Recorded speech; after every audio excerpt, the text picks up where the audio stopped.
Hello, and welcome to Please Don't Send Me Into Outer Space, the podcast intent on exploring all that science fiction and fantasy has to offer, one movie at a time. My name is Joel. My name is Sarah. And I'm Wendy.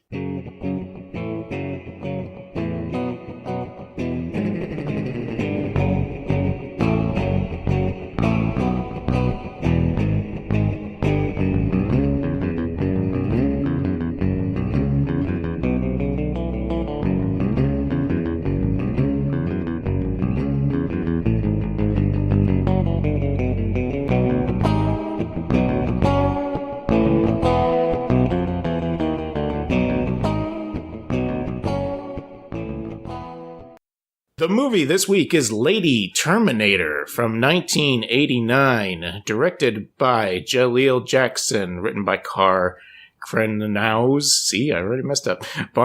Starring Barbara Ann Constable, Christopher J. Hart, Claudia Angelique Radmacher, and who played the uncle? It doesn't say. Say uncle. Yeah, I have no idea. That's fine. Adam Stardust as Snake. That's a hell of a name. I'm sure it's real. So, tons of recognizable people. So before we get into the movie proper, hi, Wendy. Hi. How you guys doing? Sorry. Hey. Good. Thanks for guesting with us. Yeah. Thanks for having me. Wendy is the host of the podcast Pet Cinematary.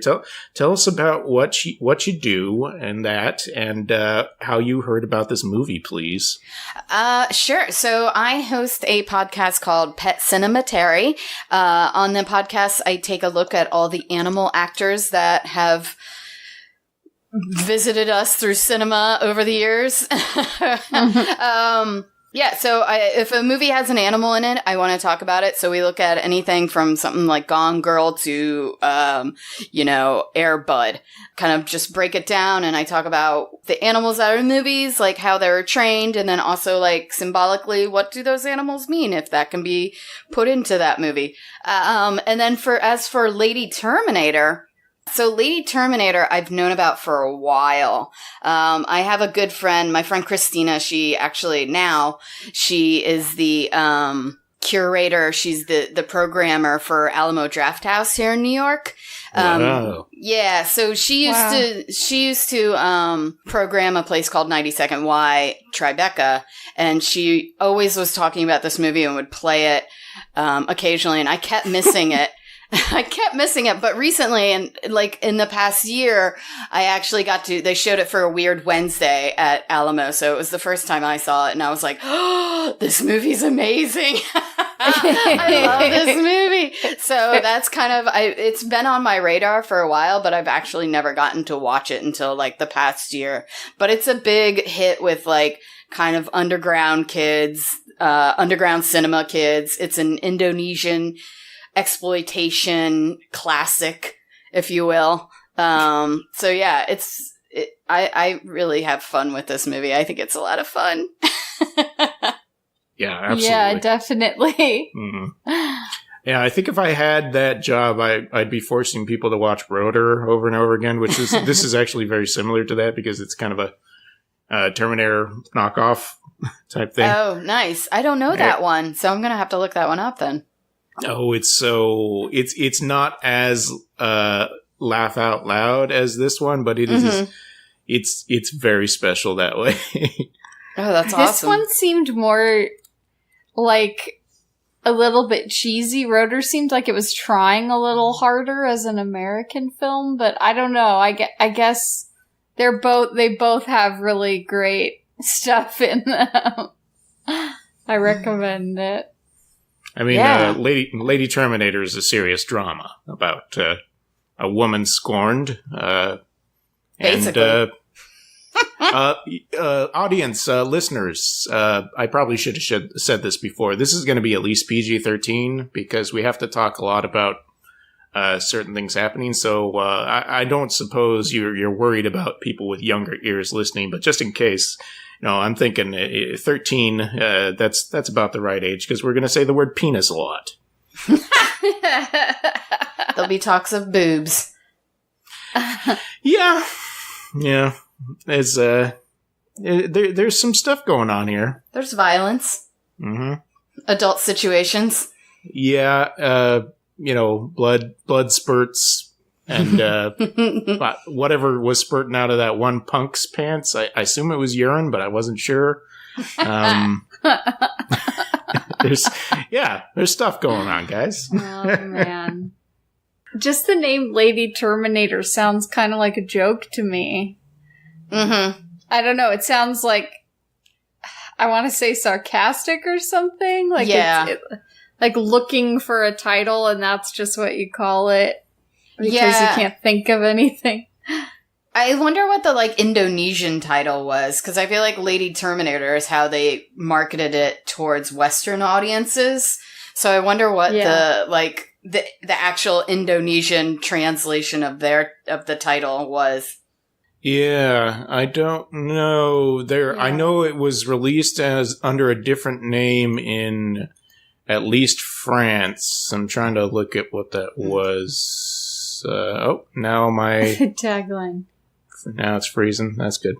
I also think it's nicely ironic that it's called Lady Terminator, because in the very beginning of the movie, the woman that becomes Lady Terminator, she keeps saying, stop calling me lady. I'm an anthropologist. She keeps, the guy keeps calling her lady, and she's like, stop that. I'm a serious person.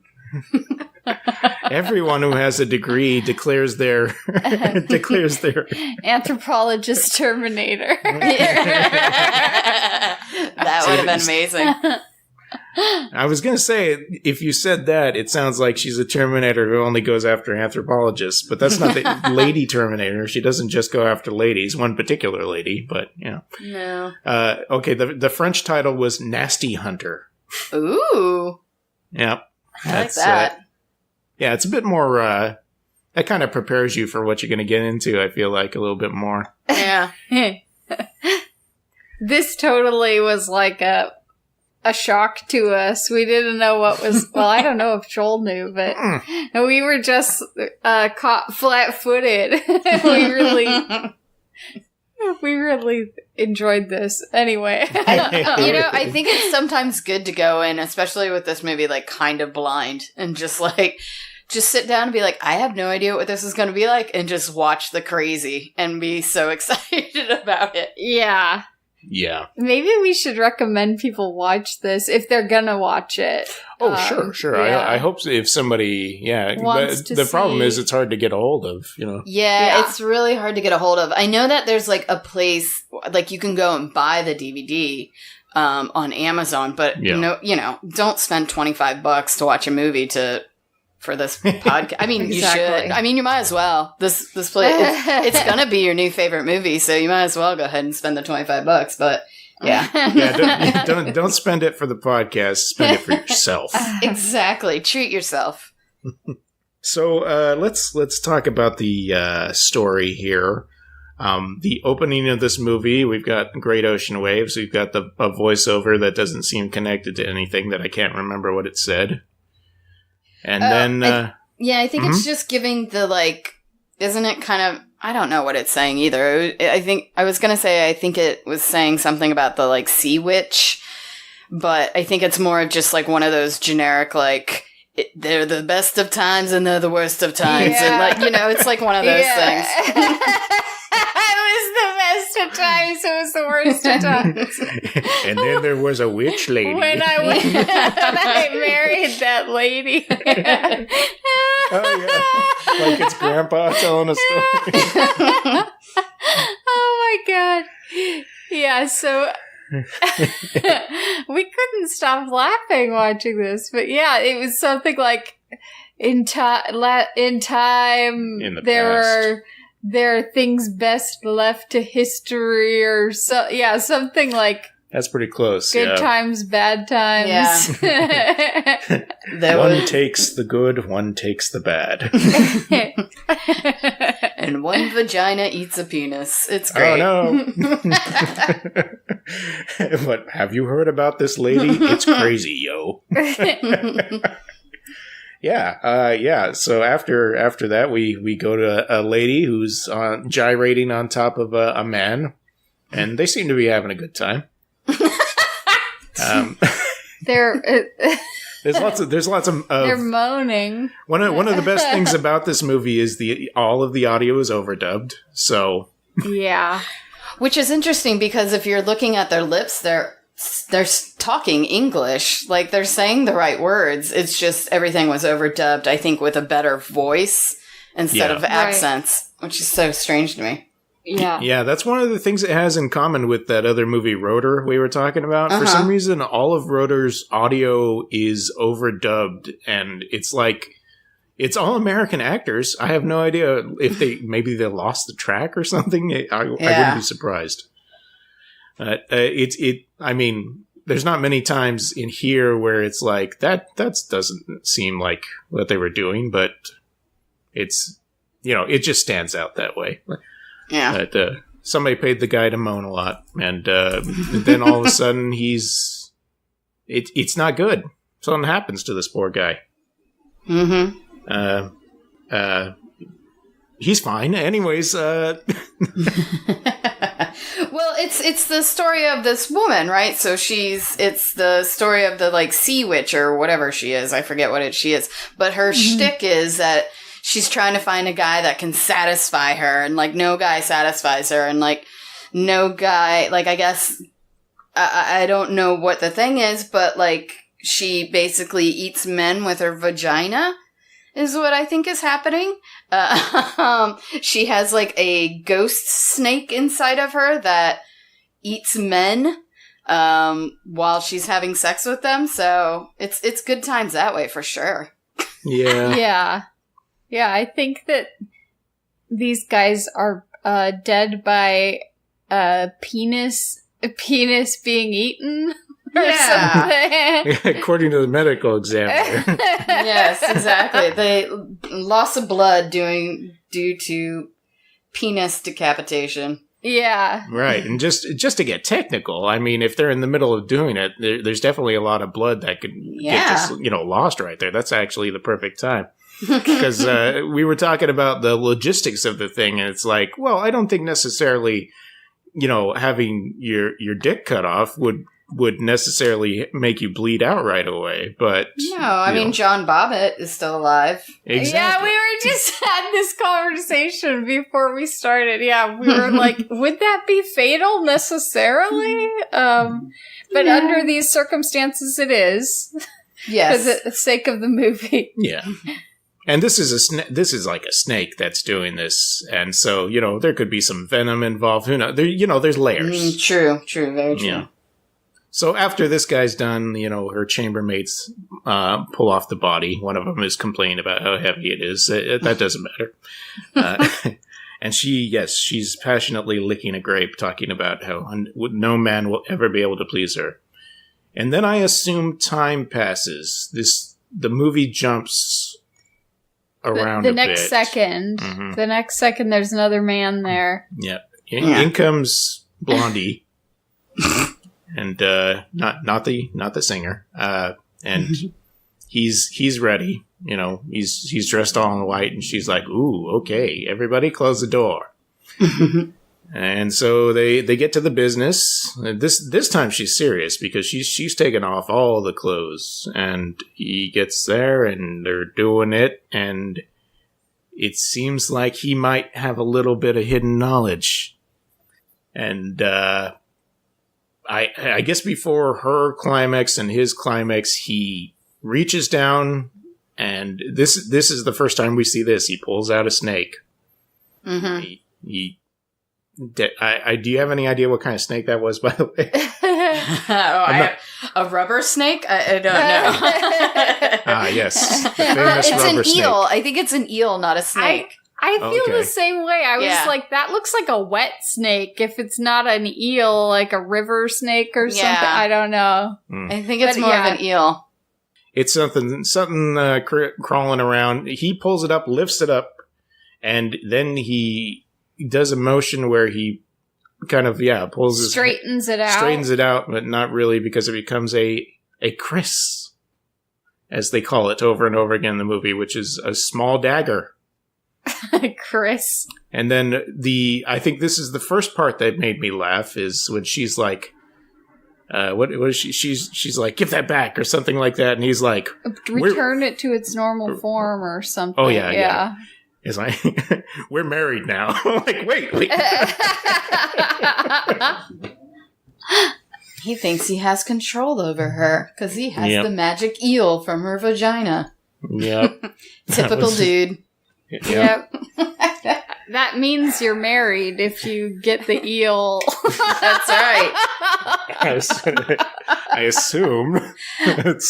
I just love that. It's like this lady that's really in charge of her sexuality. Sure, she's killing every guy that she has sex with, but whatever. Who cares? And then some white dude has to come in there and crush her and like steal her magic eel.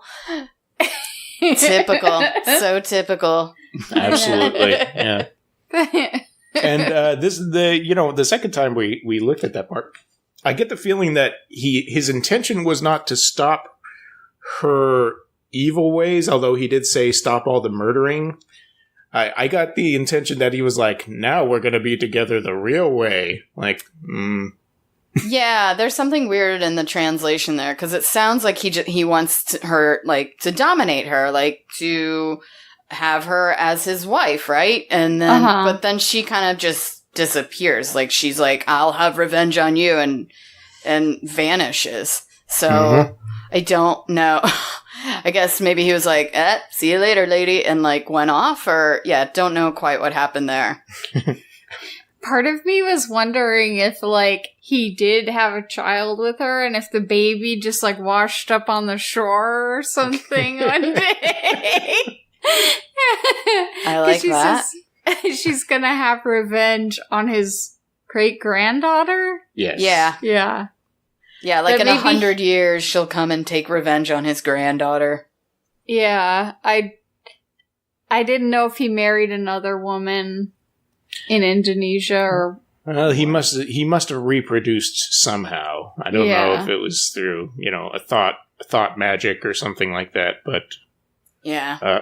Flash forward. Oh, wait, that's right. She appears at the ocean, and she's like, I'm going under the sea, and I will become the sea witch, or join my magical powers, or something like that. Forces of evil. Uh-huh. And so her and her castle all get trapped in the ocean, and we flash forward to the year 2018. No, I don't. It doesn't say what year it is. But. It's 100 years later. That's what it is. Yeah. Yes. Owen. And... Oh, no, sorry. I just was Googling something that I'd never Googled before. So I was like, oh, the legend of this Queen of the Southern Sea is actually a legit, like, she's an Indonesian goddess. Oh. So, yeah, she is a real thing. She's illustrated as a mermaid with a tail as well as lower parts of a fish, so like a mermaid. And she's a mythical creature that is claimed to be able to take the soul of any who she wished for. Huh. I don't know. Yeah. She would... Oh, yeah, here we go. According to local popular beliefs, the queen often claimed the lives of fishermen or visitors that bathe on the beach, and she usually prefers handsome young men. Okay. Yeah. Interesting. It seems like it's just... Without knowing that when you watch it, it's just so random that you're like, wow, this was an idea. But that's kind of cool that it was coming from something. Yeah, they actually, I mean, it's an Indonesian movie, so it makes sense that they would use, like, everybody in Indonesia is watching that. It's like, yeah, we all know the tale of the Queen of the South Sea. Us Americans are like, what is this bonkers tale? Yeah. I don't want to make an American version, but it's Bigfoot instead of South Seas Witch. Yeah. Someday Bigfoot will come out of the hills. Ladies. So, yes, now we're in the future. It's a dusty old college book library, I assume. I don't know. But we meet one of our main characters, who is an anthropologist, guys. Just, don't forget. She's good looking, but Have she has respect. brains. That's true. There's a part where she requests a book and they bring it over and she puts on glasses. So I knew she was the real deal. Mm-hmm. She's smart. Mm-hmm. But I feel like none of the ladies wore a bra in this movie, ever. They were like, no bras on set. I think it was like the 80s. Nobody wore bras in the 80s either. Right. Mm-hmm. Yeah, I could have just been. Yeah. Didn't Ronald Reagan have that law against bras? In this country? If you're a traveler in Indonesia, don't bring bras with you. Don't insult our foreign neighbors. And another character in here, that's a granduncle who's, I don't remember what his actual name was, but he is the granduncle of somebody. And he knows very much about this South Sea witch tale. And does not want, I mean, I guess he's sort of like the guardian of it, but he has no problem, like, even though he's like, don't look into it, it's bad news, he's still handing over the book, so. Yeah.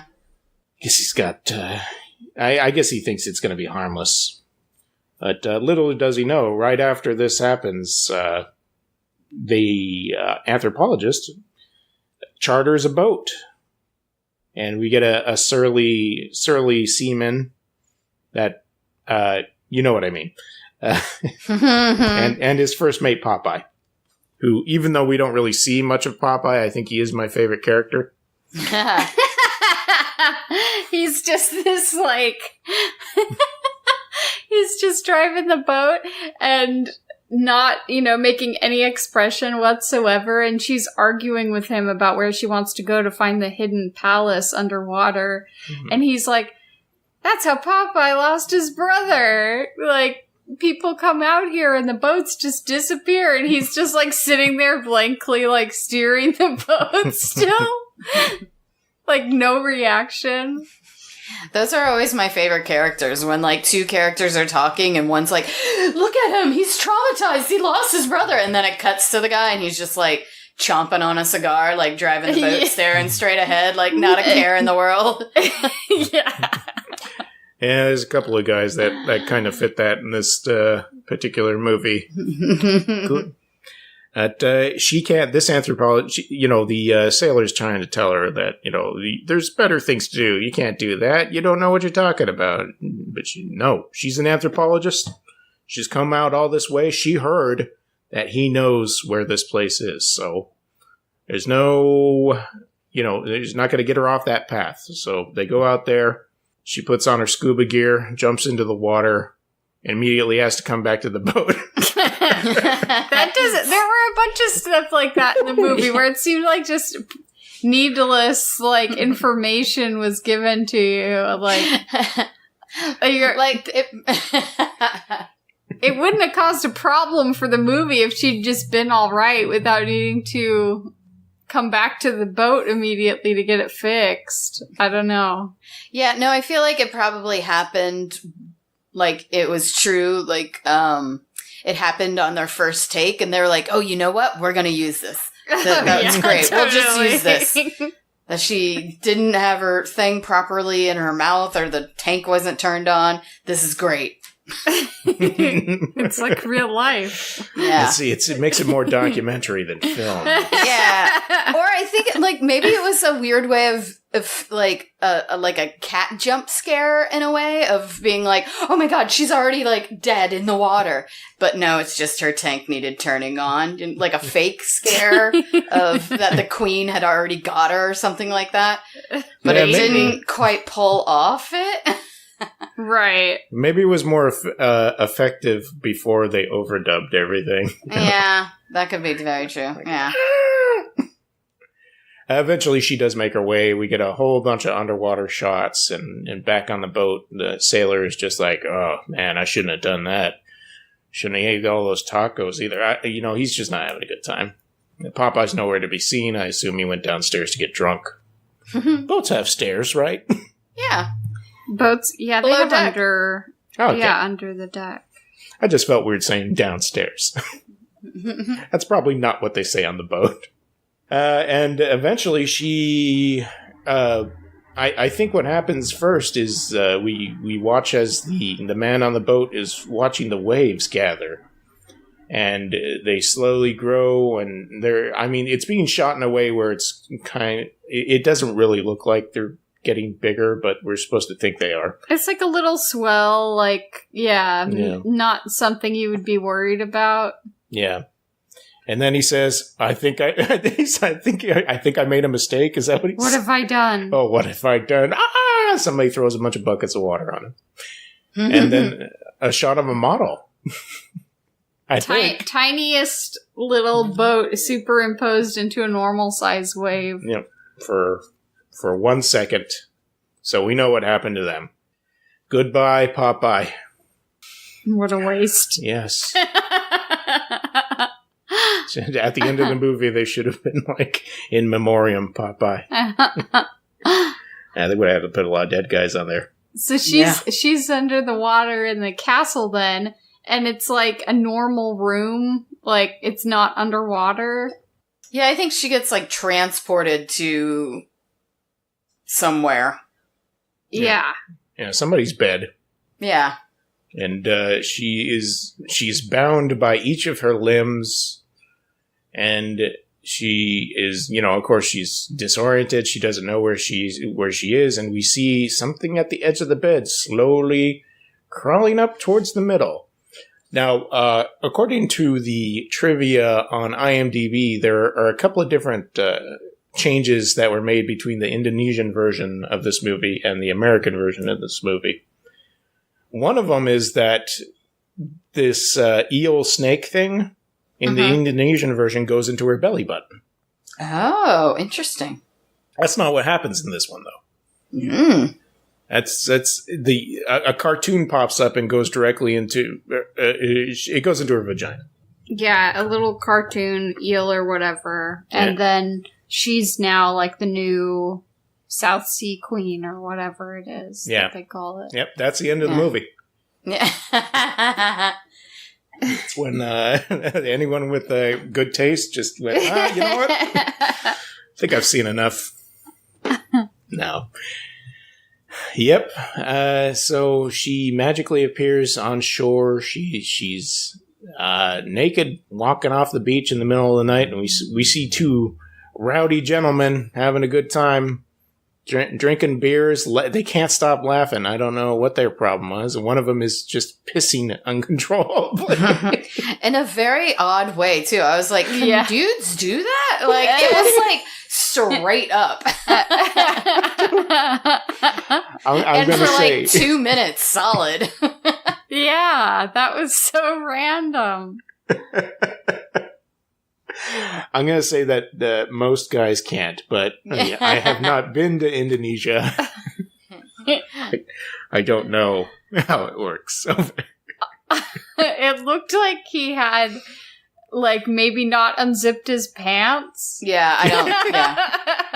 I think the framing was because he's trying to be drunk, right? So he's wobbly and everything. And if it had been just a slightly tighter shot, it wouldn't have been so obvious that his pants were completely up and he was clearly holding a little hose just below his belt kind of thing. Yeah.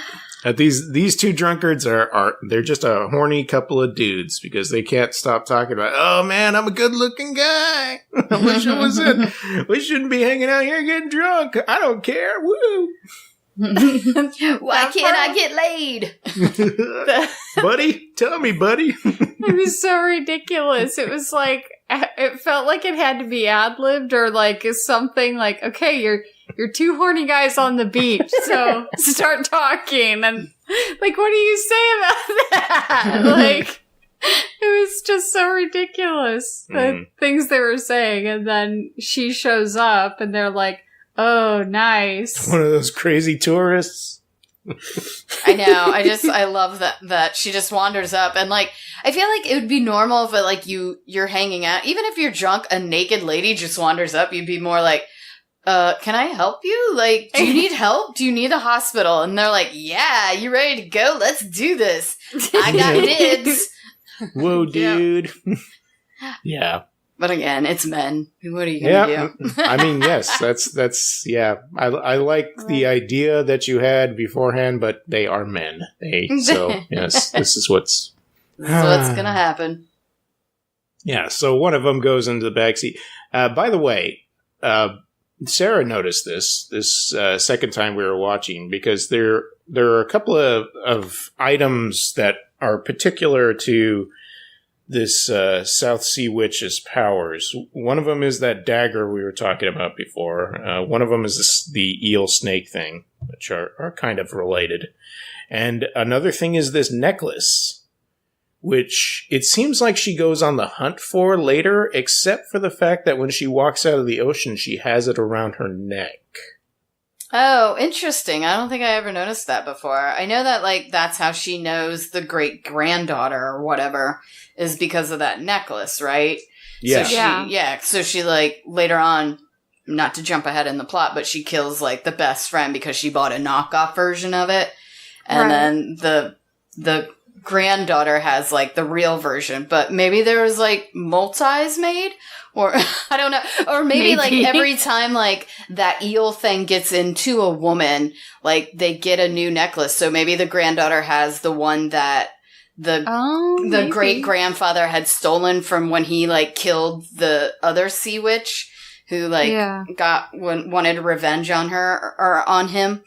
So maybe it just happens, I don't know. It's your of prize that you get for being the Queen of the South Sea. It's like a Super Bowl ring, but for sounds legit. Killing dudes. Yep. Miss America tiara. Exactly. Yeah, I think I think your explanation is as good as any. It's not really a big detail, but yeah, it was just a little bit of a Yeah. I mean, if you have gotten this far in the movie, you're not expecting narrative perfection. Yeah. So yes, she gets in the car with one of these dudes. The other guy's, "Oh man, sloppy seconds." Shut up, dude. Nobody wants to hear it. And eventually you hear the guy screaming in the car, which other guy thinks, "Oh man, that must be some really good sexing." if he's screaming like that. And then she gets out of the car, goes up to this guy, "Oh, we're not even going to get in the car." Round 2. Oh, on top, grinding on top, blood spurts. These poor guys didn't stand a chance. Mm-mm. Nope. And that's what happens when you get drunk and you only think with your dingus, That's just... I haven't seen the original Terminator in a while, and we were talking about that... Oh, this scene does actually happen in the original Terminator, too. No. No, I mean, if this was a, myth, based on some kind of myth that already existed, maybe they really did try to take some stuff from Terminator and, I don't remember exactly how he's looking for Sarah, Well, doesn't he go to, the roommate first or something? The first thing that happens when he appears is he runs upon, 3 punks, one of them being Bill Paxton. Oh, right. And so I think that's one of the things cribbed. There's a couple of things that are obviously direct homages. I think what he does originally before he goes directly after Sarah Connor is he starts taking out, the generals or something like that from the future. Is this person? And then blows away old ladies. As you do. I don't know why you would blow away the old lady. Clearly she probably would have had the child that would become the general. Wouldn't you have to take out... Sorry, I'm getting technical. Never mind. And that's a totally different movie anyway. So. I never thought of it that way. So, yes, she finished off this guy, and as she walks by the car, the other guy's door dramatically opens, and he's dead too, which is... I'm glad they showed that, because I would have assumed he was still alive.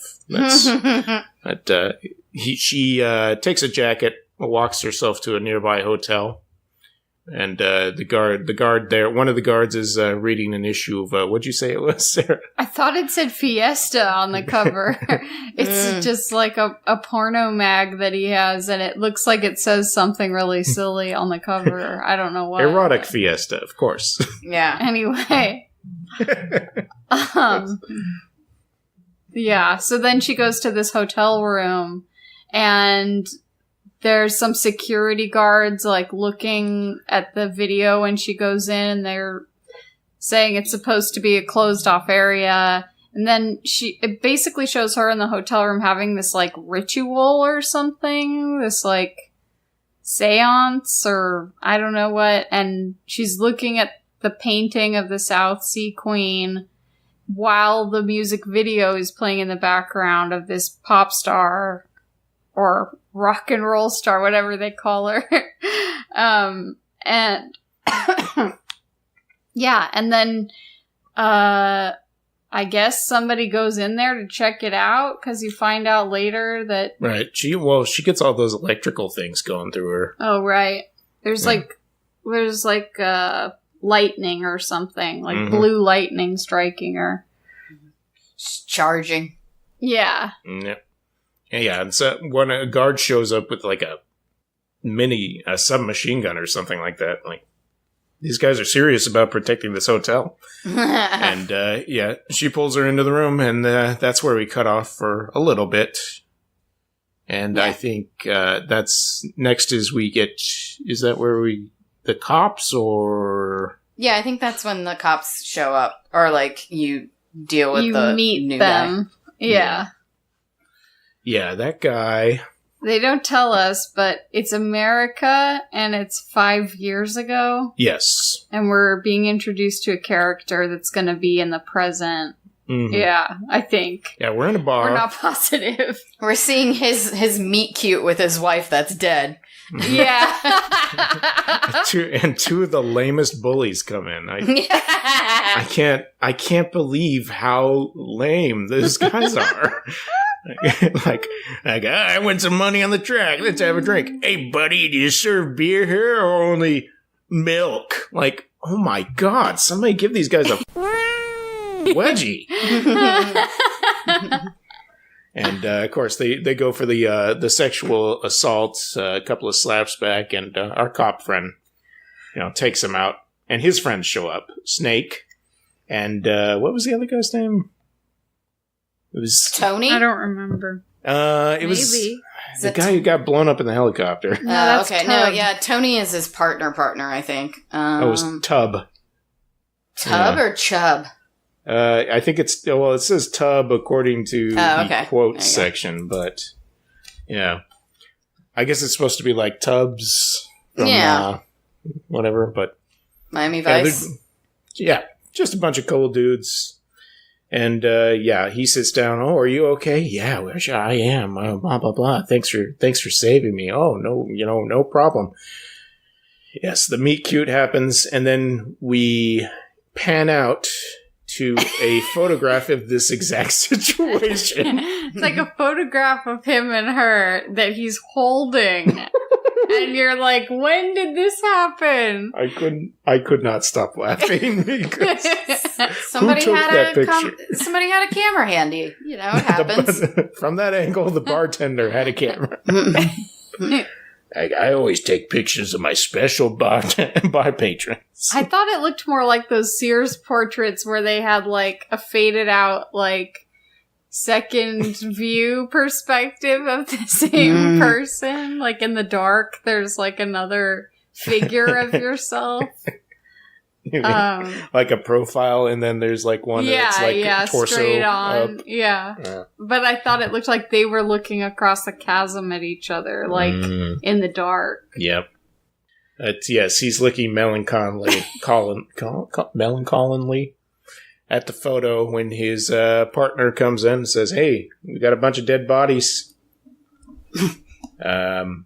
Yeah. He's got 3 partners or something like that. I'm not sure. There's a bunch force. of dead. Yeah. Oh, that's true. A bunch of dead bodies that are missing penises. Yep. And this, I think this must have been your favorite scene in the movie, Sarah. It was. They go down to the morgue, and they go down to the morgue, and they're like, yeah, there's 3 bodies here, 2 punks from last night and this guy from the hotel, all missing their penises. And they're like, so what are we looking for here, guys? I don't know, maybe a small animal? Like, what kind of small animal? What? There's a small animal on a rampage that's hurting people just by biting them or something? I don't know. But it was even funnier to imagine than this ridiculous scenario that actually is what's happening. Yeah, I'm not sure. I mean, I think that was supposed to be the logic of like, oh, she's got an eel snake. You can tell that it must attack. be an animal attack. Well, I think it's always like whenever cops find like these random things too, they always think of the most ridiculous. Like it's always an animal attack, like right in like vampire movies or werewolf movies. Like it's always an animal attack as their first thought. So I guess it kind of makes sense that they would say the same thing here. It's just like, what animal is going to be able to take pants off and bite a penis? Exactly. There must be a new sex club where people or men remove their trousers. Yeah, and let ferrets run all over them. Exactly. We get an APB out on a ferret. A ferret with a taste for man dick. Yeah. Yeah, and this is also the scene where my second favorite character appears, the mortician, the morgue attendant. Eating a sandwich, like they always do. Mm-hmm. I don't know what I know he's eating, but he's got like a fork in each hand. Yeah, I mean, he's eating like probably local cuisine, but my favorite trope is like morticians eating food and cops getting grossed out by it, right? So It's always happening in every TV show, in every movie that you go down to the morgue. There's a mortician eating food, and people are like, how do you eat food around all these dead bodies? Yep. It must be a real thing, but like people hook onto that, like, it's so weird, we gotta put it in the movie. Grosses me out too, but yeah, I have no idea if they really do eat lunch down there, or if they go to a separate room. But listeners, if you work in a mortuary or a morgue, write in today. Well, growing up, I did work. So my first job, I worked for my mom at a place called the Ear Research Foundation, and they did ear research, obviously. So they had a lot of there was 2 refrigerators in the kitchen. One had all the dead body parts in it, and then the other one was for food. So a lot of the times, by accident, you'd go into the refrigerator to grab, your sandwich or whatever and be like, oh, there's a dead head staring right back at me. That's the wrong refrigerator. My God. You know? That's so creepy. And I think I did make copies one time with a head defrosting in the room with me. Yeah, so I probably ate some food around some dead body parts at one point in my life. Yeah. Might explain some things about me. I don't know. And this is the last time she's on the podcast. No. I can't draw the line there. To continue on with the story, we see some ladies walking out of, I don't know if it was a movie or like a exercise class or something like that. Either way, there's 2 ladies walking there, and then this news crew kind of shows up out of nowhere, and they start asking one of the ladies questions. Like, how do you feel about becoming instantly famous or something like that? And it's the lady we saw on the TV earlier in the music video. That is Erica, I believe. And she, she's acting very modest about it, like, oh, I don't really think about it that way. I just kind of want to have a normal life, and all that stuff like that. And, it's a very quick interview, and she walks off, and the lady doing the interview turns to the camera and says something like, well, I know you've all met Erica. Now you've met her, yeah. Like, Moving not on. now you've met her. Like, like everyone already knows who she is. So I hope you enjoyed that interview, anyways. And yeah, they're in the mall because it's the 80s. And they walk by a jewelry store, and her friend is like, "Oh, let's see if we got anything in here." And she buys a necklace, a green jeweled, necklace that looks just like the one that Erica has. It's like, "Oh, but it's not as shiny as yours." Erica's like, "Oh, that's because this is an antique. My great grandfather passed it down from the woman he killed." No, she doesn't family heirloom of some kind. Yeah. Yep. I think I may have jumped over one essential part, which is that granduncle is meditating on a cliffside for some reason in the dark. Oh, yeah. That's right. And all of a sudden he's like, "Oh, she's come back." He can feel that the queen has returned. Yep. I feel like a few penises have already been torn off. Oh no! Exactly. Oh my god. Yeah, Grandpa's thought that she's come back a couple of times, but those are just all false alarms. So yes, the friends they go their separate ways, and one of them goes into the bathroom, and we see that at some point we've seen that our Lady Terminator, decked out in what is she wearing? She's wearing the jacket that she stole from the punk rocker, and then a tube top and leather pants. Yeah, she's very looking pretty cool. Yeah, she looks like Arnold, except sexy. She has the Halloween costume for Terminator, the sexy Terminator costume. Right. Sexy Terminator. The sexy version, yeah. Of every character you could be for Halloween. A sexy John Connor. No, thank you. Yeah. Anyways, Lady Terminator goes into the bathroom. She opens one of the stalls. I assume... I thought she was going to catch her taking a poop, but that did not happen, thank God. But the the friend walks out, sees Lady Terminator holding this mini submachine gun, and she gets blasted for her trouble. Right in the head. And then a janitor walks in and also gets it. She gets shot too. Yeah. So rude. It's not cool. It's so sad. And she pulls a necklace off of a dead friend and realizes right away it's not the right one and crushes it. Yep.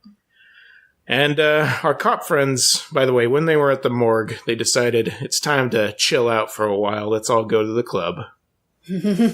They needed to. I love that part where they're like, "Should we keep working?" And two of them are like, "No, let's go to the bar." and then one's like, "Well, I'm gonna stay and work." And they're like, "All right, well, we're gonna go get drunk. See you later. See you tomorrow." It was the best example of police work I've ever seen. It was great. Yep. Gotta get out there. You can't just hang out here being all sad sack. Let's go hang out. Listen, these bodies are already dead. They're not going to die. So we might as well enjoy life while we can. Exactly. Life is for living. True. Now let's dance. There's a mad penis-cutting killer on the loose. They need to enjoy life while they're still here. Oh my god. So then they go to the club and they see the girl who's the musician doing her song. And his cop buddy that's with him at the bar says something like, "Ooh, she's pretty, don't you think?" or something. And he's like, "Nah, I'm not looking for anybody. I don't know. Did they say something about his wife or he only had eyes for one person or something?" Yeah.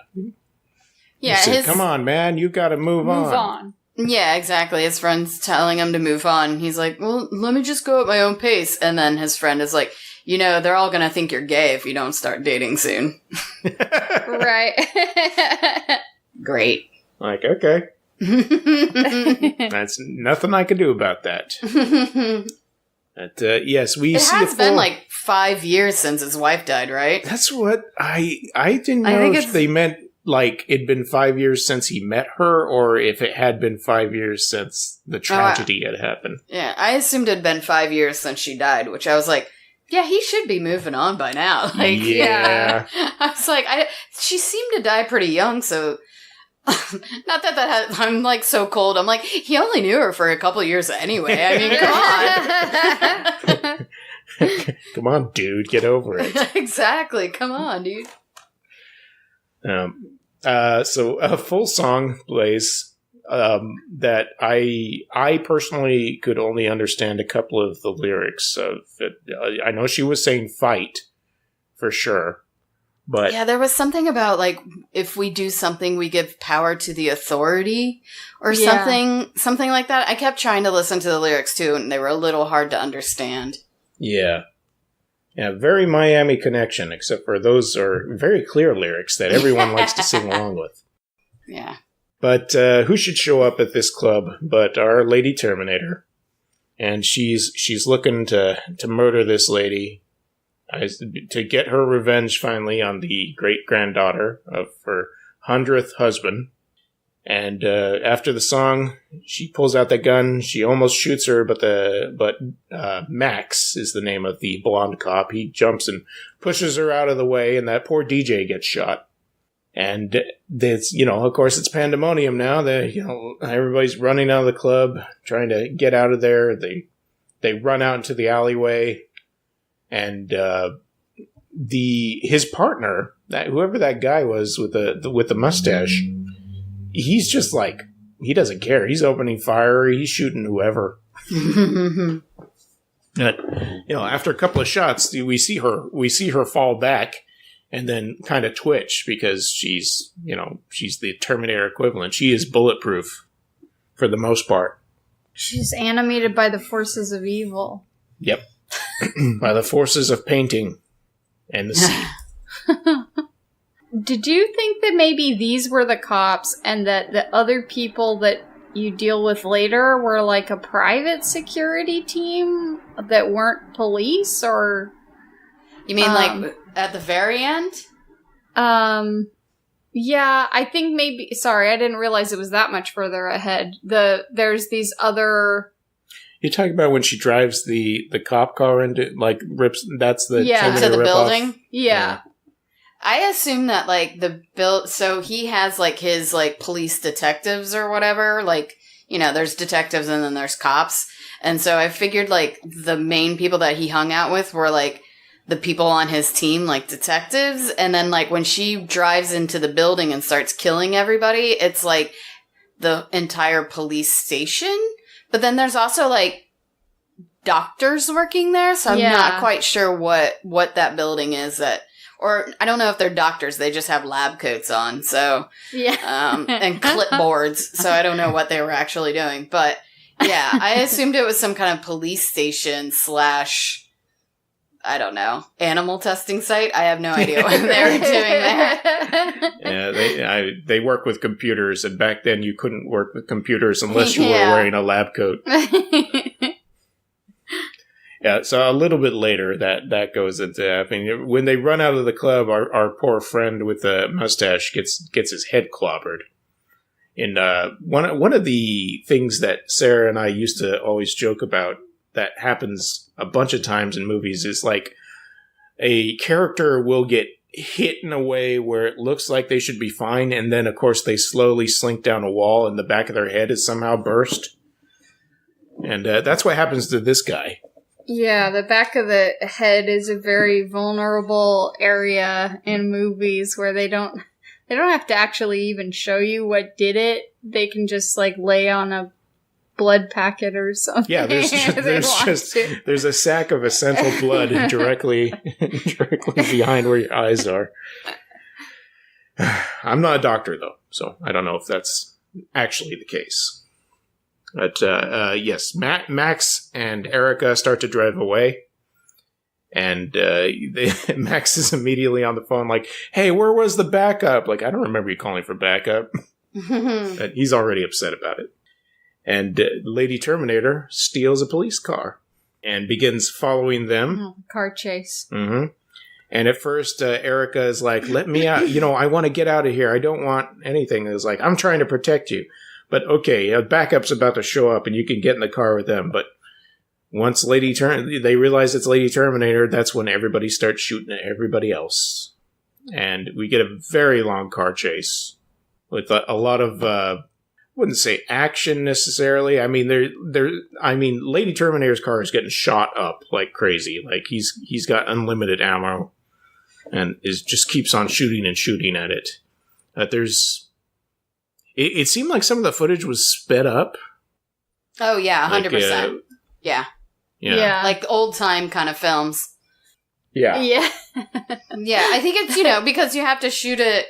They probably don't have the editing equipment that we do, right? So, I mean, it's an exploitation thing. So everything's on a lower budget already. So you just shoot it at normal speed and then you just edit it, like in editing, speed it up a little bit. But because probably the actors aren't used to like, oh, we're gonna shoot in normal speed, but we're gonna speed it up, so you might need to move a little slower, that kind of thing. So they're just doing everything normal, so when you speed it up, it looks like a cartoon almost of, with some yakety sax should be in the background or something like that. Yeah, exactly. That's what I was like, oh, I could hear like the Benny Hill theme or something. Like, it feels like comedic when it's sped up like that. That people are, it's like a montage or a goofy scene where something is happening. Yeah. It doesn't happen too much in this film. I feel like where you really catch it, but when it does, you're like, ooh, what just happened? But yeah. Yeah. There's a couple of times where it looks like they speed up her like movement, like running or whatever, and that was actually kind of creepy to me, kind of uncanny valley-ish. It's like people can't actually move that fast, so I thought that was actually effective. Yeah, because she's supposed to, be like the South Sea Queen, right, and have special powers and whatnot, and be robotic like the Terminator, all these things. So it kind of worked in its favor to do it like that. Yeah. Now, I know there are things that happen in this car chase. I know there are explosions. I know there are shots. It all blends into one thing for me, so I can't... Yeah. I don't really know how to... There's kind of a long-winded part there, and then there's kind of a long-winded part. Well, they go to the police department after that, police station. Right. And then they meet up. They see the computer image of this lady's face. They have like a digitized version. Like a digitized photo of her face. The old green and black screen. They know all of her stuff because, she's... Right, so she's like a white lady coming over to Indonesia to do research and whatnot. So they have all of her like visa info, and I guess those records are kept on computers. Yeah. Yeah, there's a lot of tourists. They keep telling us. Exactly. So, gotta keep track of everybody. And so Max's other partner's dead, but his other partner's here. So we still got two cops. And Erica, there's a man here to see you, and it's granduncle. So granduncle is actually her granduncle.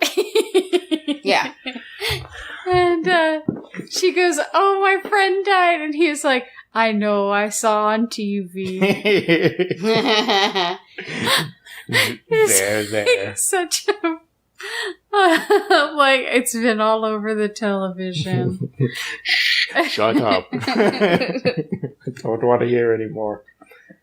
Yep, and that's when he starts to reveal the secrets to her, she's able to track you because of your necklace, and also your great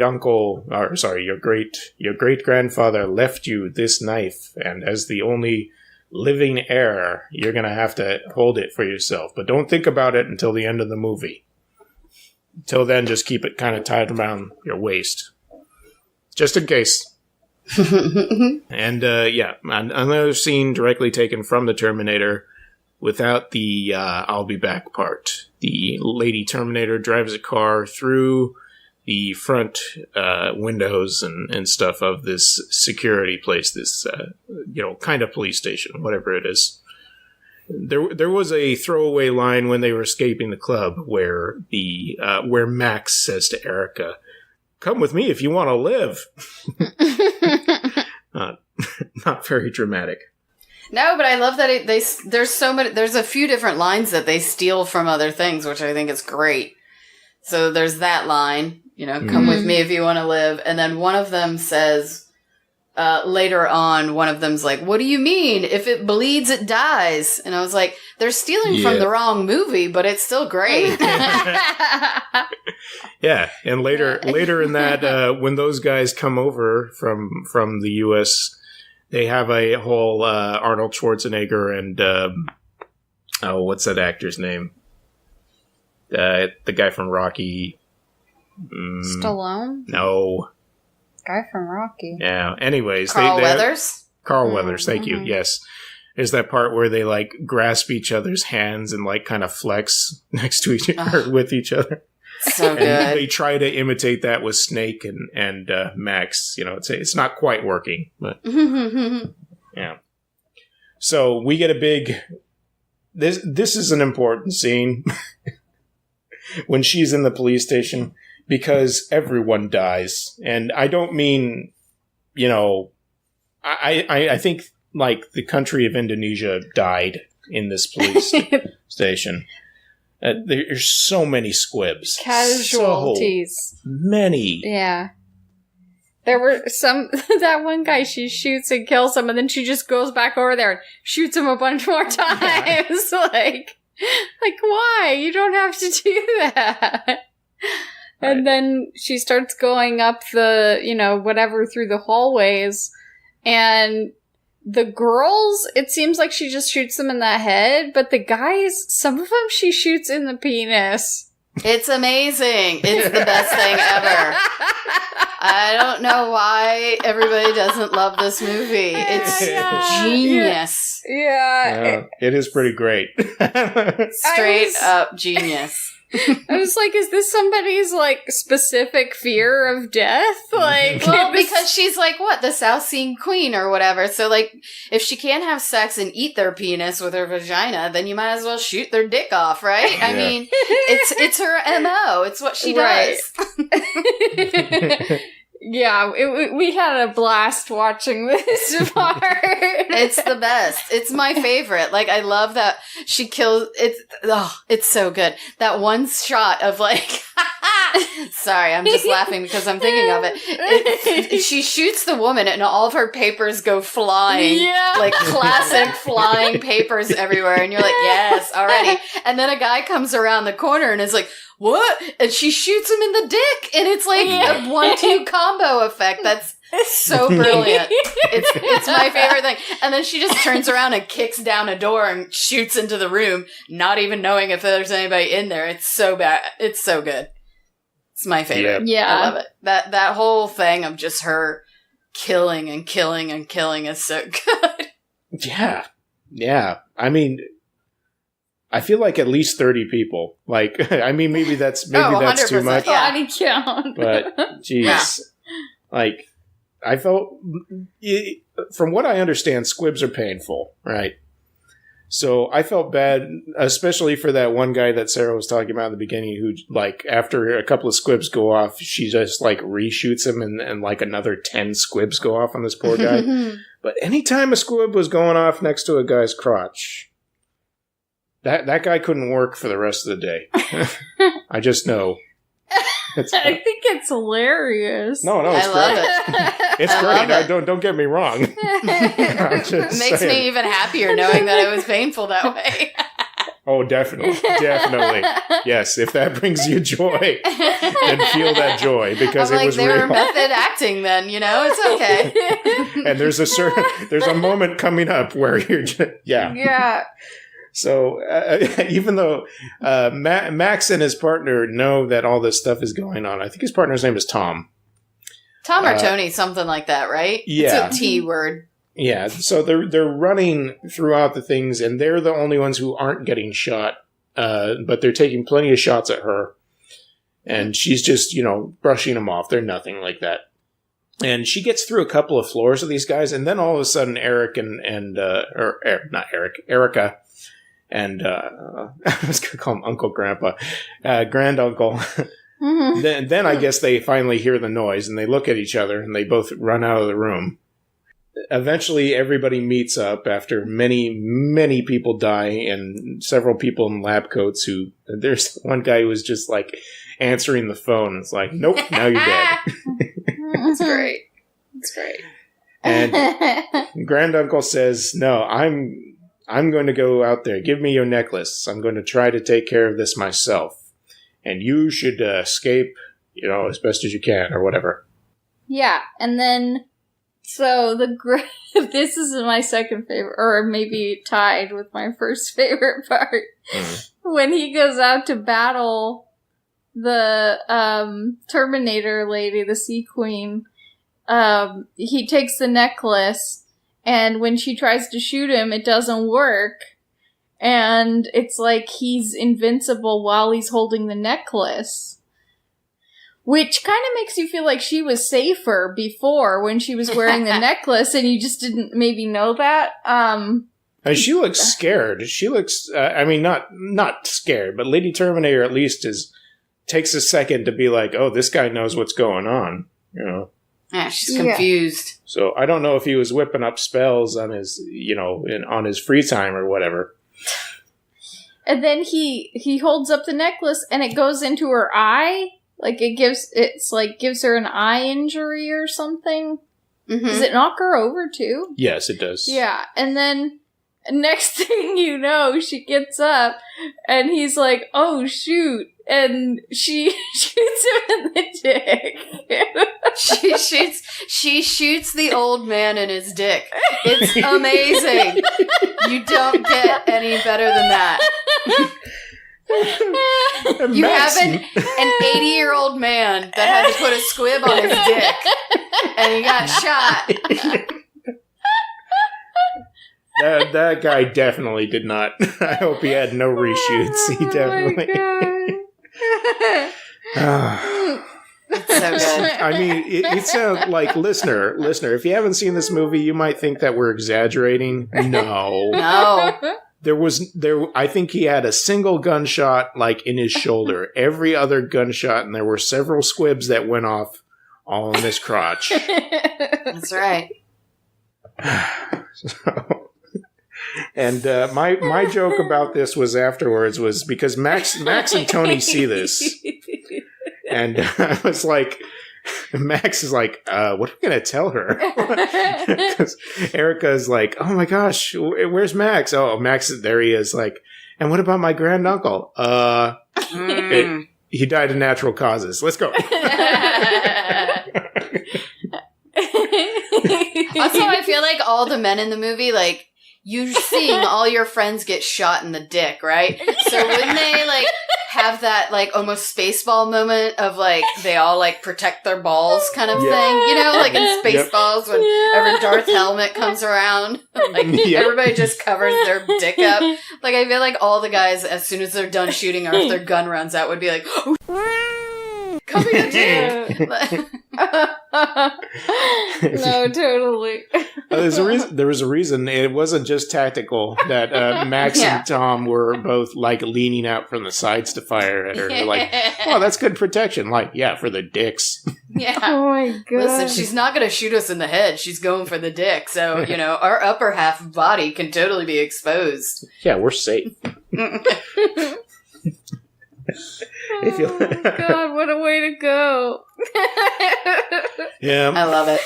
So Max and Erica do make they break out a window and they try to make their way out. And it looks like poor Tony, whatever his name is, gets shot in the shoulder. And he's like, you guys go on without me. And Max and Erica take off, out into the wilderness, I believe. This is another car chase. There's another There's like a small car chase, I think. Yeah. Right? So they think backup's coming, Wait, or did that already happen? Yeah, that was the earlier one. Oh, okay. Then I'm getting them confused. Yeah.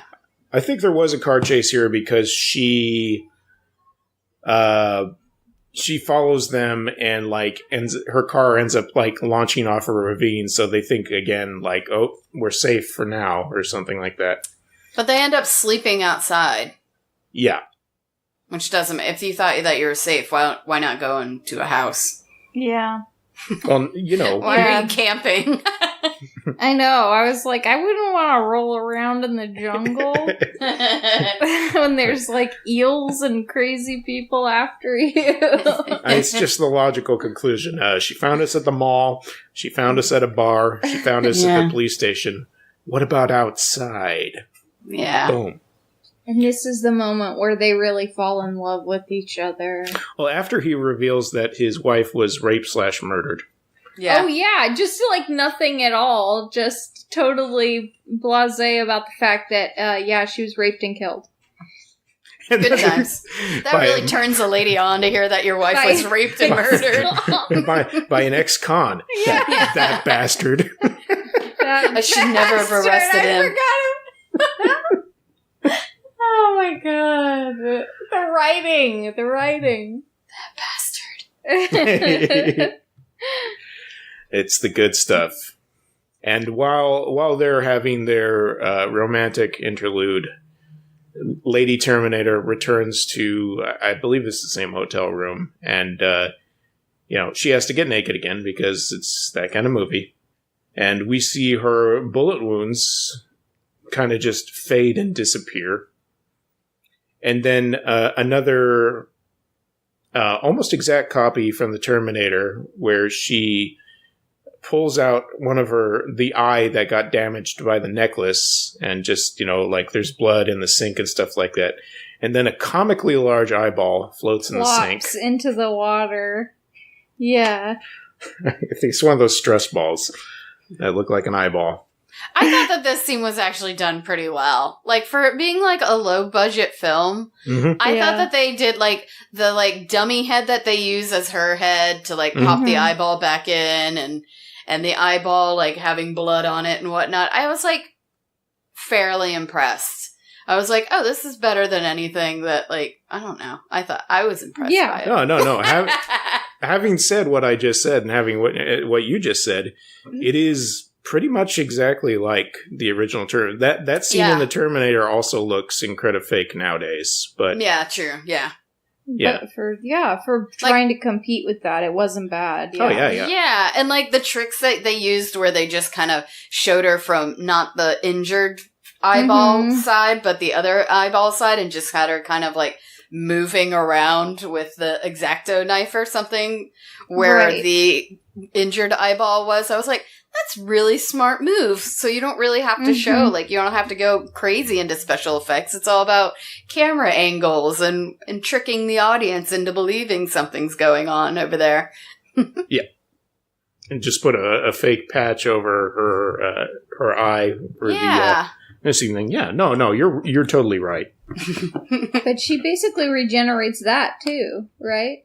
I mean, she puts her eyeball back in after, She Cleaning just it off. I wish I could do that. My eyes. Sometimes they need a good scrub. And after that, I believe our police officer friend Max had called his buddies in America, Snake and other guy, Tub. And they were like, hey, dudes, come hang out. No, that's what Snake sounds like, a California surfer guy. He's always whipping his hair around, too. He's got that mullet. He's got to do something with it. Sweet mullet. He hates hot dogs. Do you remember him saying that line? Yeah. I think that was in the morgue that he says it. He says something and he's like, I hate hot dogs. Yeah. They're trying to decide what to eat or something. I can't remember. I just laughed so hard at him saying that because it's with that accent, and he's like, "I hate hot dog." Well, that's a British accent, but he does it with like the like California dude accent. Hey, bro, I totally hate hot dogs. He's gonna eat a hot dog. It's so Let's great. Party. I love that guy. That guy was great. Yeah. Let's see. Now I'm Sorry. losing track of where we are. Yeah, Oh, sorry, I totally interrupted that. No, that's not you. It's just after they sleep together in the jungle. yes. And after she The jungle. she fixes her eyeball, they have she sex. fixes her eyeball, and then they meet up. Did the American guys say they're gonna meet him somewhere? I don't Out in the middle of nowhere or something? Yeah, like I mean, feel 'cause like they're meeting their the tank bros. Like just to hang out and be like, we got her, she's dead, wee. Yeah. Yeah, they're trying to plan an ambush, I guess. And Oh, that's what it is. You're right, You're right. Stuff. yeah, so they have all their cars lined up at an airport. And bazookas and tanks and stuff. The real firepower this time, all the automatic weapons they can use. And that Lady Terminator just steals one of the a garbage car that's nearby. It's not an important detail. I just thought it was funny. I think she steals the same car. Oh, okay. Like the cop car she was originally in that went through a building or whatever. I think that's why it's so trashed, is because she's been running around like a maniac in it, and it has like a million bullet holes and has crashed into things. Now, I gotta get one of those cars. It's reliable as hell. I know, that's what I was thinking. I was like, is that a Volvo? What kind of car is that? What's happening? It just keeps on working, even with all this stuff happening. Sturdy car. Yeah. So, eventually she shows up, and they start, shooting away at the car. They're launching, rockets at her. There's a helicopter involved, with a big gun, and she's blowing people away again. Occasional penis assassinations, but she's not being that picky this time, because it's almost time for this to be over. Yeah, it's do or die. Mm-hmm. Mm-hmm. And a Snake jumps over. He's like, I got an idea or something like that. And he's riding around on a tank, which he runs into her car. And they kind of pin her into place. And I believe the helicopter launches 2 missiles at her, and one of them definitely hits, and the car blows up. Everything blows up in there. And I can't remember if this happens before or after she gets kind of blown up ways, but Snake does actually get killed, unfortunately. R.I.P. Snake. Yeah. He died as he lived, riding a tank. I think he dies after, because they all cheer and they're like, good job, you guys, we totally got her, she's dead. Yeah. And then bum bum bum, she comes back. Crawls out of the ashes, just like the regular Terminator. She looks really gross, though. Is that where she looks gross? Yeah, it's because she's been all burned up, so it's supposed to be burned up Lady Terminator. Yeah. Yeah. Her skin on her face is all melting gold. Yeah. Yeah. It turns out if she had only exfoliated those layers earlier, she would have had these laser eyes that she has now. So she starts, she blows away. This is probably what happened. I think she might have blown away Snake there. And then she blows away a couple of soldiers, and here comes the helicopter, laser up. And this is my favorite explosion, because they blew up a helicopter. Mm-hmm. No, Tub is flying the helicopter, and she just shoots the laser up to him and blows up the helicopter.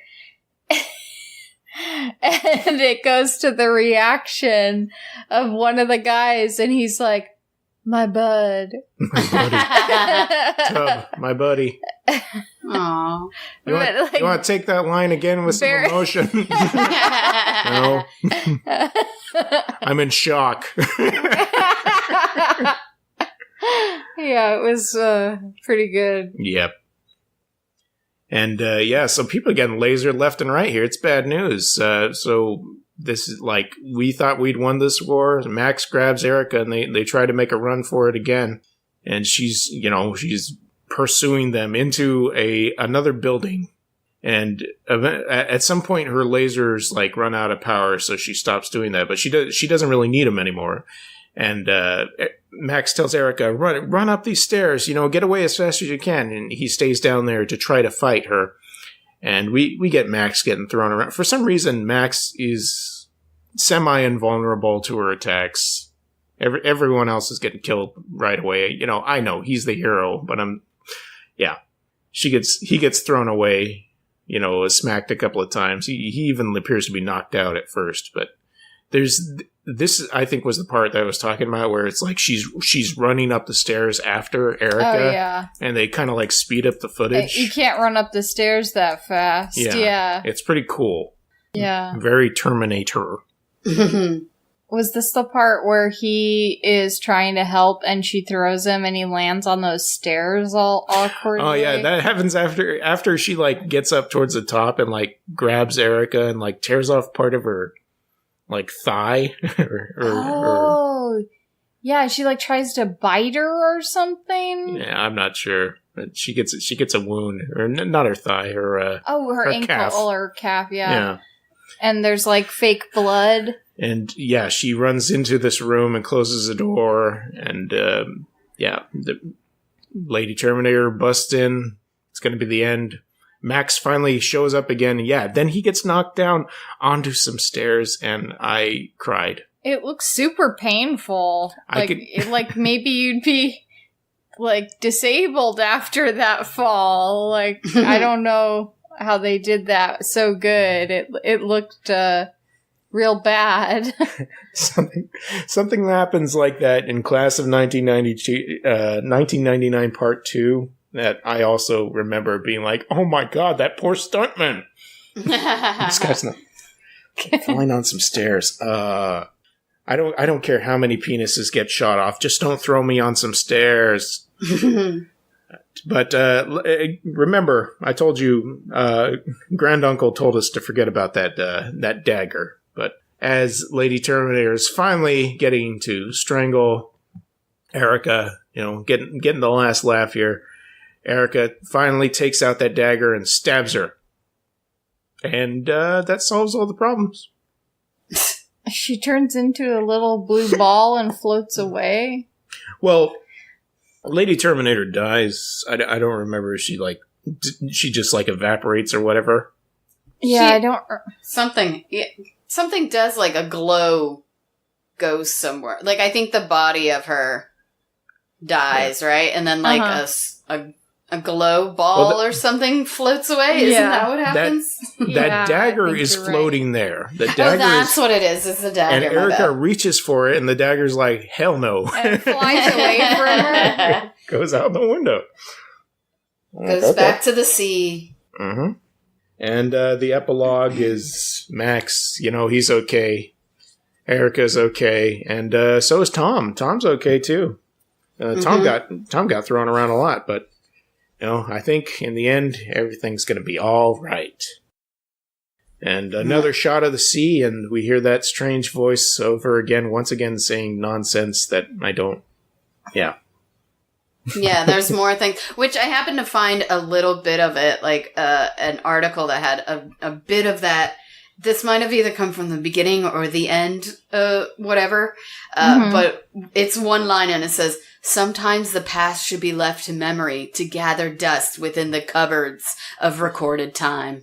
Yeah. And there you go. Wisdom. Yeah, that's pretty deep. Yeah. I meant to mention this earlier, but it kind of reminded me of Endangered Species, too. Oh, yeah, sure. Yeah, that's been another movie. Basically Terminator ripoff, too. Yeah. We've seen a bunch of Terminator ripoffs. Yeah. It was a big movie. Yeah, totally. I mean, those Italian knockoffs of like The Warriors and Escape from New York and stuff like that. It's a little bit later. It's good. Thank you so much for bringing this to us, Wendy. Yeah, of course. thank you. I love this movie so much. And I also have to say, like, I wish I remembered, or my friend Danielle knows a lot about this movie. She's the one that hosted bringing it out on at the Alamo when it played. But I do know that so Lady Terminator was played by a woman called Barbara Ann Constable, right? But she also, I don't know if you noticed, she also received a makeup artist credit. So she did her own makeup for the movie, and I think most of everybody else's movie, like makeup too, except for like special effects makeup, I think she did everybody else's makeup. And I don't, if I can remember correctly, I don't think she ever acted again. She may have been a model, I feel like. She was in like model or like maybe some risque magazine type things. Maybe one that the guy was reading at the police office or something like that. Oh, maybe. I don't remember, but I think she doesn't like to talk about this movie. If I'm remembering all this correctly, she like, if you bring it up, she's like, why do people keep telling me about this movie? She's like, it was a mistake. I should never have done it. Like, blah, blah, blah. Like, I think she just wants to wipe her past of it, which I find really sad because this movie's amazing. Yeah. Yeah, it seems like it'd be fun to say that you did it, whether or not Heck you think it's, yeah. Yeah, the experience of it must have been pretty unbelievable. Just from seeing the way the movie looks. There's probably all kinds of other things that happened behind the scenes that were crazy too. Yeah. Oh, I love this movie. I always appreciate those actors that have, the sense of humor about their, situations where they've either in a bad movie or a movie that was not popular at the time that it came out that has had like a resurgence, and, they'll go to conventions and stuff like that. And I can only assume that for those people that didn't, it was like almost a traumatic memory for them. It's like, I was going to be a star, and then this movie happened. Like, oh, I'm sorry. But we love you. Yeah, exactly. You are a star in my eyes. What are you talking about? Like John Carpenter talking about The Thing. It's like, aren't you so glad that everyone loves it now? He's like, what good does that do me now? Yeah. I didn't make any money back then. Yeah. All right, Lady Terminator. I wish, listeners, that I could tell you where you could go watch this, but like we said, if you can buy a DVD on Amazon. I feel like this is the kind of movie that like somebody would put up in parts on YouTube or Daily Motion, but we had a devil of a time finding it ourselves. But it is, I mean, like, watch it with your friends. If you can. Yeah. Keep your eye out for Weird Wednesdays at the Alamo, because maybe somebody like across the country, it might be one of the Weird Wednesdays that they show. You can watch the movie trailer at least on YouTube, I believe. Oh, yeah. Yeah. So there's that. You can get a taste of it. Whet your appetite. Yep. Taste, and you'll be desperate for more of that South Sea witch action. Delicious. All right. I am going to read the outro stuff. You guys, if you can, think of a lesson that you learned from Lady Terminator, the movie all about how to protect your penis. Wait, no, that's... That could be a lesson. That's somebody's lesson. Oh, I apologize. Hey, listeners, if you have any suggestions or comments you want to write into us, we're at pleasedon'tpodcast@gmail.com, or you can message us on Facebook, facebook.com/PDSMiOS. If you listen to us on iTunes or Apple Podcasts, we'd appreciate it if you could give us a star rating or written rating. Anything that you can do there will help. And if you want to hear more podcasts like us, check out our podcast, the podcast network that we're a part of, eartrumpetaudio.com. Some recent episode came out about the movie K9. I don't know if you guys have ever heard of that movie. I just did an episode on it. What? Wait, what are you talking about? We're on the same network. What? Yeah. Yeah, I really enjoyed hearing you guys talk about K9. Like, I remember seeing that as a kid. And I don't remember any of the, like, the sexuality things going on or the rude language. It was probably like a one and done. Like, my parents like, oh, he can't watch this anymore. Yeah, it was very bizarre for me because I always thought it was supposed to be a kid's movie, and then to watch it and be like, what is happening in this movie? There is all kinds of inappropriate things for children happening. Yeah. Is Yeah, you guys were comparing it to Turner and Hooch. I've never actually seen that movie. Is that a kids movie? I think so. Yeah, I think that's more geared to. It might be also PG-13 because I mean the whole basis of the movie is that somebody gets killed and Hooch is the eyewitness. Right. So I haven't watched Turner and Hooch in a really long time, but there is Tom Hanks in a little red Speedo underwear, which is great. Hey, Sarah, yeah. I know what we're watching tonight. Yep, exactly. It's a great. Turner and Hooch is a classic. I love Turner and Hooch. It is sad. The dog dies at the end, so that's sad. Yeah.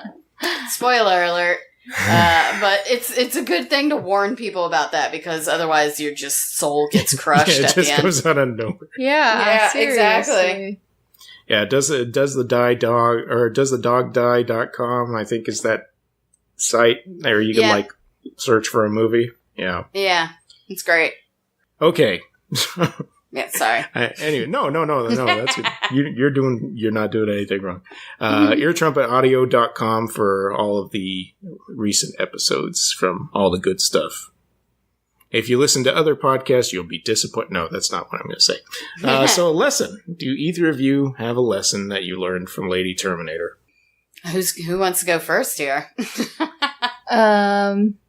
You can go first if you have one. If not, I'll go. Okay. The one that I thought of was let women be the sexual creatures that they are, or you're going to get shot in the dick. Yeah, that's a good one. Listen, just let ladies be as sexual as they want to be, because they might just shoot you in the dick. That's all. I mean, okay, so the movie is mandatory watching, if not this podcast, to learn that lesson. Men, pay attention. Or just in general, if you want to shoot a guy, just shoot him in the dick, because it's the best place. I think that's the lesson to be learned here. If you're going to shoot a man, shoot him in the dick. There's a reason why RoboCop shoots that one guy. Because he watched this movie and he learned that lesson. Exactly.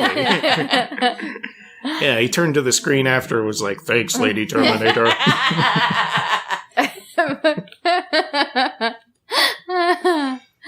Being an 80-year-old man doesn't protect you at all from being shot. You can still have that happen to you. Yeah, men of any age. That's right. He's still a man. Oh my god. You can't say, oh, he's from a different time because he's gonna get shot in the dick. I think my lesson for this movie is I feel like it should be something about tourists, but I don't know. White people. Oh, I gotta know. Yeah, exactly. White people stop going to other countries and looking up different cultures that aren't yours. Yeah. I don't care if you're an anthropologist. Exactly. Study your own goddamn culture because your soul will be taken over. There's plenty of men in your home country whose dicks need to be shot. I guess mine will be listen to the tour guide on the boat and don't go scuba diving because you might be possessed by an evil snake queen. You might get raped by an eel. Yeah. That is specifically why I've never gone scuba diving. Oh, sorry. I figured it out. Yes. I've been telling you I'm afraid of marine life this whole time. It turns out I was just afraid of eels. Very specifically. Let's see. My lesson is that you can always count on your buds, so make sure to keep them in your mind. Even if they're in a completely different country, they can always meet up with you a few hours later if you give them the call. Snake, we'll always remember what you did for us. Popeye, too. Oh, yeah. Yeah. Well, you know, Popeye's a homebody. He was there the whole... I bet Popeye survived. There's like a whole side story. Popeye was like, looks at the camera, not again. Yeah. Popeye went on to star in the Jaws ripoff. Your bud can show up, but he might explode as soon as he gets my there. buddy. Wendy, one more time, where can people see you on the internet or hear you on the internet or whatever? Sure. You can find Pet Cinematary available for downloads wherever your favorite podcasts you find them. So iTunes, Stitcher, Podbean, all the kind of good places that you can. You can also find me on Twitter and on Instagram under Pet Cinematary. And I think that's about it. Sounds good. Thanks a lot. Thanks so much for being on. Thank you so much. Thank you guys so much for having me on. I hope you enjoyed yourselves with this film. We did. We are changed. We did. And I'm like wondering if you know of any other gems like this that you could tell us about. I just want to I want to watch other movies that this guy directed. And then B, I just want to dive deeper into Indonesia exploitation. Like, if it's all gems like this one, then I need to watch them all. Right, I agree. Yeah. Oh, man. So I would suggest that anybody going on to the interwebs, I don't know why I said it like that, just researching Indonesian exploitation. It was a great time in the 80s for cinema in Indonesia. Absolutely. They always have the best posters. Yep. We'll see you next week, folks. Thanks for listening. Bye. Thanks. Bye. Bye.